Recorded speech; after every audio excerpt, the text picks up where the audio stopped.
Durante la ceremonia oficial en la explanada municipal de Guelatao, en Oaxaca, la presidenta Claudia Sheinbaum encabezó el homenaje por los 220 años de natalicio del Benemérito de las Américas. Nos referimos, por supuesto, a Benito Juárez García. En este evento, un evento cívico, se develó un billete conmemorativo de la Lotería Nacional en memoria de Margarita Maza, quien fue reconocida como embajadora histórica de la República Mexicana y como representante del espíritu de causa liberal en México. Este acto y las declaraciones hechas ahí abren la posibilidad de analizar la vigencia de las ideas, de las prácticas y los legados de Juárez en estos tiempos. Y el debate sobre si el gobierno actual realmente representa estos valores juaristas plasmados tanto por él como por su esposa Margarita Maza en su gestión política. Por ello, hemos invitado al historiador Pedro Salmerón Sanginés, especialista en historia de México, autor del libro Juárez, Rebelión Interminable y de muchos otros. Y es una figura activa en el debate público para hablar, es una persona idónea sobre el legado de Juárez en el presente político del país. Pero antes de entrar a conversar, le invito a que veamos una breve cápsula donde tengamos los elementos básicos para abrir nuestra conversación. A 220 años de su nacimiento, Benito Juárez ocupa un lugar central como símbolo histórico, social y como referente activo de un proyecto moderno de Estado. Hoy la figura de Juárez debe ser observada desde su complejidad, para entender cómo su paso del mundo rural a la formación jurídica fue quizá el origen de una visión política centrada en la igualdad ante la ley. De origen zapoteco y formación liberal, Juárez encabezó uno de los momentos más decisivos en la historia de México, la consolidación del Estado laico y la defensa de la República frente a la intervención extranjera. Durante episodios como la Guerra de Reforma y la intervención francesa en México, su liderazgo se distinguió por la firmeza en la aplicación de la ley y la defensa de la soberanía nacional. Juárez es el rostro de la reforma liberal en México. Su legado se vincula con valores como la austeridad republicana, la defensa de la soberanía y la centralidad del Estado como garante de derechos. En la ceremonia conmemorativa del natalicio de Benito Juárez, la presidenta Claudia Sheinbaum recordó que la figura del Benemérito de las Américas no solo funciona como símbolo, sino como eje discursivo y ético que, ante la coyuntura internacional actual, nos recuerda que la soberanía del país no se negocia y que ante los desafíos de nuestros días, el ejemplo de Juárez es guía. En este sentido, Juárez se convierte en una figura que articula pasado y presente, es decir, más que un símbolo estático, es hoy un referente que permite tanto legitimar proyectos políticos como cuestionarlos, así como buscar permanentemente debatir sobre la igualdad, el acceso a los derechos y la justicia en México. Se suele mitificar la figura de Juárez como una figura moral intachable, como un ascenso, una persona de origen indígena, cuando en realidad a Juárez le tocó un momento muy difícil en la vida del país. Consolidar la independencia, crear una república y tensiones tanto internas de polarización como externas, con el caso de invasiones. Así es que lo que me gustaría empezar con nuestro invitado, Pedro Salmerón, es qué representa Juárez para los mexicanos actualmente y si realmente tenemos conciencia del momento, del contexto en el cual se da esta figura en desarrollo y en pensamiento. Gracias, Bernardo. Yo más bien creo que últimamente lo que hemos estado viendo en el espacio público, en los medios, es un ataque brutal contra la figura de Juárez. Una descalificación por un montón de cosas. Esa idea de Juárez como el héroe de México que se construyó, y que la construyó Porfirio Díaz, por cierto, y la consolidó el PRI, ha sido ferozmente atacada pero no por atacar ni al Porfiriato ni al PRI, casualmente quienes más atacan a Juárez hoy son admiradores profundos de Porfirio Díaz. Entonces, el debate sobre Juárez tiene el problema de que está contaminado por la política.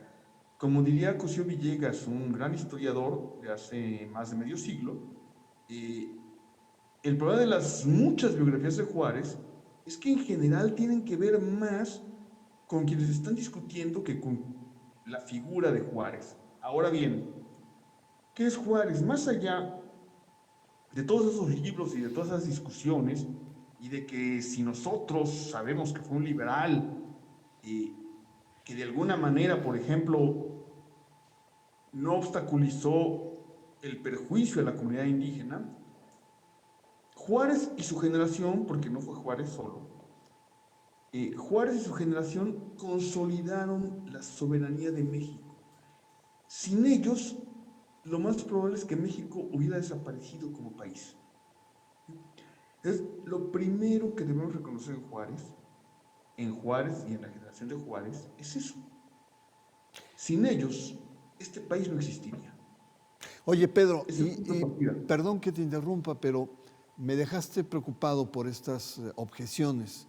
Es decir, hay un sector creciente de malquerientes de Juárez que lo cuestionan. ¿No tendrá que ver esto con el ascenso de estos movimientos de ultraderecha, porfirianos, pero también católicos, que quieren, Sí, de digamos... ultraderecha y en todo el mundo, Bernardo. Sí, claro. Todos los que odian a Juárez son los mismos que dicen que los mexicas eran peores que los nazis, que eran caníbales que vivían en la edad de piedra y que Hernán Cortés vino a liberar a los indígenas. Sí, los liberó de su cuerpo material porque en 1520 había 15 millones de habitantes en Mesoamérica y en 1600 había 2 millones. Es decir, el hambre, la guerra, las matanzas, la destrucción, las pestilencias, la viruela, el trabajo forzado, el tributo, acabaron con el 80 o el 90% de los habitantes de Mesoamérica, pero esta gente sigue diciendo que Cortés vino a liberar a los indígenas de los nazis mexicas. Y esos mismos que dicen eso son los que dicen que Benito Juárez es el mayor traidor a la patria. ¿Por qué lo dicen? Porque en ambos casos surgen de un fanatismo religioso ultramontano, Bernardo. Una cosa que tú conoces mejor que yo. Pedro, siguiendo en ese sentido, me surge la pregunta de la diferencia del liberalismo de Juárez, ¿no? Soberano, republicano, etcétera, frente al neoliberalismo, porque a veces se confunde el liberalismo del siglo XIX con el neoliberalismo de fines del siglo XX e inicios del XXI. ¿Qué diferencias hay entre ambos? Mira, yo creo que el liberalismo del siglo XIX respondía a las necesidades de la época. ¿Sí? Cuando se impone el liberalismo, vayamos a lo económico, que es lo más discutible, porque lo político no es discutible, es la democracia, la igualdad ante la ley, la administración de justicia, pero vayamos a lo económico. En lo económico, los liberales del siglo XIX querían también promover el desarrollo económico y lo que hicieron fue romper un estancamiento que tenía 80 años y sacar a México de ser un país que lo único que vendía era plata y que no producía ninguna otra cosa, ¿no? El efecto fue que la población de México se multiplicó por 2 y la producción por 4 en un lapso de 40 años. Ahora bien, esto también se hizo en detrimento de los pueblos indígenas y de las comunidades, sin duda, y también, como todo desarrollo capitalista, provocó el empobrecimiento de los más pobres y la explotación de los trabajadores, de los obreros, de los campesinos. Ese era el plan, no. O sea, no pensaban que al desamortizar las comunidades indígenas, los indígenas iban a ser despojados y se iba a construir el latifundio oligárquico del porfiriato. Pero el resultado fue ese. Entonces, ese fue el liberalismo del siglo XIX. Más allá de cualquier cosa, el liberalismo del siglo XIX tuvo como efecto, como ya dije, en un país que estaba deshabitado, totalmente despoblado en el norte y en los trópicos, duplicar la población y cuadruplicar la economía. El neoliberalismo del siglo XX, que inició formalmente en 88, pero que empieza desde 82, lo que hizo fue mandar a la mayoría a la pobreza, multiplicar la migración de mexicanos a Estados Unidos, desmantelar la planta productiva nacional y ponerla al servicio de Estados Unidos. Entonces, no, nada que ver el neoliberalismo. Con todos los errores del liberalismo del siglo XIX, nada que ver. Muy bien, última cuestión que me parece muy importante. La presidenta ha señalado que Juárez es un pilar en la Cuarta Transformación. ¿Coincides con esta visión, sobre todo en los tiempos actuales que México se ve amenazado? Juárez es un pilar de la nacionalidad y de la república, no nada más de la Cuarta Transformación, como bien dice la presidenta. Sin Juárez, sin la generación de Juárez, sencillamente no tendríamos patria, no tendríamos país. Así de simple. Pues vamos a una pausa, Pedro, regresamos. Yo le recuerdo a nuestro auditorio que estamos conversando en torno a la figura de Juárez, una persona que sigue siendo polémica, pero sin duda alguna es el fundador de la República y además del Estado moderno mexicano. Una pausa, usted está en El Hilo Negro.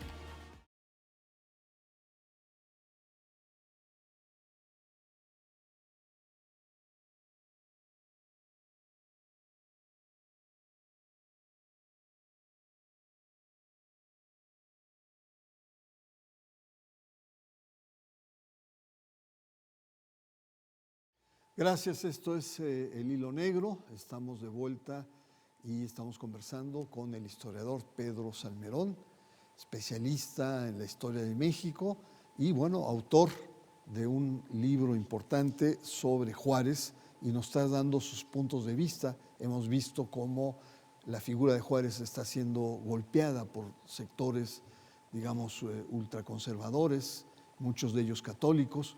Y bueno, pues es importante tener en cuenta las principales coordenadas por la importancia que representa un personaje que le dio rumbo a un México independiente, le dio rumbo a una república, a la consolidación de una república y la construcción de un Estado moderno. Pedro, una pregunta obligada sobre el carácter laico del Estado. Uno de los elementos que aporta Juárez, sin duda alguna, es esta separación histórica entre la Iglesia y el Estado, a pesar de que Juárez, además de masón, era muy católico. Él se forma incluso en el seminario. ¿Cómo ves este aporte juarista? Sí, Juárez siempre fue católico, creyente, nunca dejó de serlo. ¿Qué es la separación de la Iglesia del Estado y la construcción del Estado laico? Primero hay que entender que antes de Juárez, la Iglesia era la mayor propietaria de tierras productivas de todo el país, de muchísimos inmuebles urbanos, controlaba la educación a través de la universidad y de la mayoría de las escuelas de educación básica, controlaba la salud pública, todos los hospitales eran de la Iglesia, y controlaba los registros vitales, es decir, las estadísticas, porque no había registro civil, sino que la gente se inscribía en su respectiva parroquia, y al controlar eso, controlaba también las elecciones. Entonces tenía el control político y también se erigía como el control de la vida pública, moral. Eh, y este monopolio de la Iglesia sobre las tierras productivas, sobre el dinero circulante, sobre la economía, más allá de sobre la moral y la política, es la causa de los 80 años de estancamiento económico de México en el siglo XIX. ¿Qué es lo que hacen Juárez y su generación? Expropiar los bienes materiales de la Iglesia y ponerlos a la venta para que circulen y con eso construir una burguesía mexicana, una burguesía agraria, eh, quitarles el control del dinero circulante a través de la creación del registro civil, quitarles el control de las estadísticas vitales y poner eso en manos del Estado y con ello construir ese Estado laico, el Estado en el que los organismos del Estado civil, de la gente por la que votamos o no votamos, pero el poder político, tiene el control de las estadísticas, de la educación, de la salud, de, de la organización social de la vida pública. Y se hace de manera laica, es decir, con absoluta libertad religiosa y de pensamiento. Y ese es en el fondo lo que la derecha no le perdona a Juárez, que le haya quitado a la Iglesia sus enormes riquezas y sobre todo el control de la vida pública y del pensamiento de los mexicanos. Sí, por eso no lo perdonan y siguen denostando a una figura sin duda importante. Pero trayendo a Juárez al siglo XXI y esta inspiración que México debe tener y que la presidenta ha exaltado, es el tema de la soberanía, especialmente en estos tiempos en donde esta soberanía se ve, digamos, amenazada por la política internacional de Estados Unidos y en concreto por la actitud de Donald Trump. ¿Cómo ves esta relación, este triángulo entre el Juárez del siglo XIX que defendió la soberanía frente a ataques internacionales, frente a polarización interna, en el momento actual? ¿Qué inspira Juárez en estos momentos en términos de soberanía? Curiosamente, los enemigos de Juárez lo acusan de traidor y de haber cedido cosas ante los Estados Unidos. Es falso. Juárez no cedió una pulgada de territorio ni ni un centímetro de soberanía. Y lo defendió frente a los Estados Unidos desde que era gobernador de Oaxaca, cuando los Estados Unidos querían mandar exploraciones y comisiones al Istmo de Tehuantepec para quitarnos el Istmo de Tehuantepec y hacer ahí lo que luego hicieron en Panamá, el canal transoceánico, y que no se hizo en México gracias a Juárez. O sea, no nos quitaron el Istmo de Tehuantepec gracias a Juárez. Habría que decir, por ejemplo, que si los gringos hubieran tomado el Istmo de Tehuantepec, seguramente toda la península de Yucatán habría caído casi de inmediato en manos inglesas, que están muy interesados y muy metidos ahí. O sea, México se hubiera reducido, hubiera perdido completamente los estados de Chiapas, Tabasco, Yucatán, Campeche y Quintana Roo. En aquel tiempo Quintana Roo no existía como estado, pero digamos, todo ese territorio se hubiera perdido en manos de los ingleses, el Istmo de Tehuantepec en manos de los gringos, y el país hubiera desaparecido. La firmeza de Juárez como gobernador y luego la astucia en el mayor error de Juárez que le achacan, que es el Tratado Maclean-Ocampo, en realidad impide que eso ocurra y luego mantiene una actitud fundamental como jefe de Estado contra la invasión francesa. El mayor mérito de Juárez es la resistencia contra el francés. Y en ese caso hay que decir, Bernardo, que Francia en ese momento era un país mucho más grande y mucho más poderoso que Estados Unidos. Grande por las colonias que tenía en Argelia, en África Ecuatorial, en Indonesia, en Siria. O sea, Francia era un país mucho más rico, mucho más poderoso, con el mayor ejército de la tierra, con la segunda marina de guerra del mundo, cuando Estados Unidos era la octava o la novena. O sea, Francia era una verdadera amenaza que además a los países a los que colonizaba les extraía toda la riqueza, los saqueaba. Entonces, cuando viene Francia, es la superpotencia. Estados Unidos es la octava potencia del mundo, Francia es la segunda. Y la actitud de Juárez como jefe de la resistencia nacional es nuestra segunda independencia, pero además es el momento en el que surge entre los mexicanos que combaten al invasor la idea de nación. De la generación de Juárez y del pueblo de la generación de Juárez surge realmente la idea de que esto es México y de que México es un país. Esa es la gran herencia del juarismo. Pues muy bien, Pedro. Vamos aterrizando esta interesantísima entrevista, y a la cual agradezco mucho. Tú como historiador, porque has trabajado muchos temas desde, no sé, Villa, en fin, tienes una larga data de libros y de trabajos, de discusiones. ¿Con qué te quedas como historiador con Juárez? Es decir, ¿cuáles son los elementos que resaltarías para estas generaciones, pensando sobre todo en jóvenes? ¿Qué resaltarías del pensamiento, de la actuación, ¿no?, de Juárez en el momento actual? La defensa de México. ¿Así nomás? La soberanía. La soberanía. La defensa de México y la soberanía. Que en eso... Además del Estado laico, de la Constitución, de la igualdad ante la ley, del hecho de que siendo un indígena zapoteco que nació en un pequeño pueblo y se convirtió en presidente, frente a todo es la defensa de la soberanía.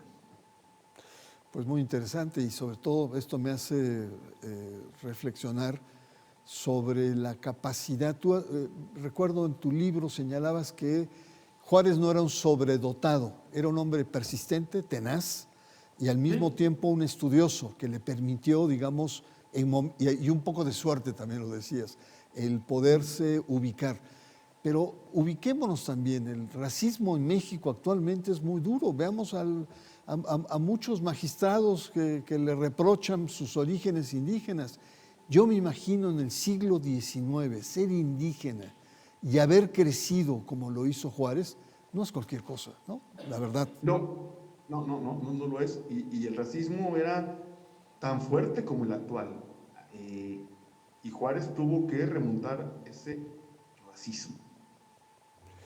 Pues ahí está, Pedro. Está pintado nuestro personaje, en donde evidentemente hay que estar muy atentos a los malquerientes, a esta, digamos, raza de post-porfiriano, de católicos que están ahí, y sobre todo, como tú señalaste al final, Juárez es ante todo un defensor de México, de su identidad y de su soberanía. Y eso, en estos momentos, es oro molido en la situación en que estamos, que igualmente está polarizado el país, pero por otro lado está amenazado con una política intervencionista por parte del gobierno de Donald Trump. Pedro, ¿algo que quieras agregar? ¿Alguna conclusión que te gustaría aportar? Que no es anticatólico, tú y yo somos católicos, hermano. Así que no es el anticatolicismo de Juárez, sino el odio racista de la derecha. Pues muy bien, ahí queda, y agradecemos mucho. Yo también le agradezco a usted habernos sintonizado, y por supuesto, el Hilo Negro le espera la próxima semana, que es Semana Santa, con un programa especial precisamente sobre el tema de cómo entender hoy, 2026, la Semana Santa. Así es que soy Bernardo Barranco, le espero en la siguiente emisión de El Hilo Negro. Buenas noches.